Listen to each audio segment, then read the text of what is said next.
Hi, I'm Ken Partain with Central Texas Technology Solutions in Georgetown. In this series of videos, I want to share with you the 4 most costly misconceptions about computer maintenance and repair. Today we're going to cover misconception number 2. My nephew, neighbor's kid brother, brother-in-law, office manager knows this computer stuff and can take care of our computers. Most people look for a part-time guru for one reason, to save a few bucks.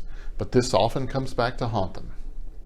We frequently get calls from business owners who desperately need our help to get them back up and running or to clean up a mess that was caused by an inexperienced neighbor, friend, or relative who was just trying to help.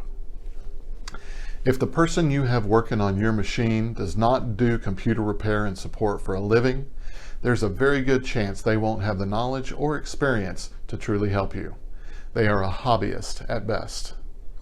Do you really want a part-time, inexperienced person responsible for handling something as important as your data and computer network?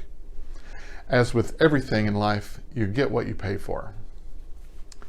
That's not to say you need to go broke to find a great technician, but you shouldn't be choosing someone on price alone. If we can help secure and protect your computer network, please give us a call at 512-388-5559 or visit us on the web at cttsonline.com. Thank you very much and have a great day.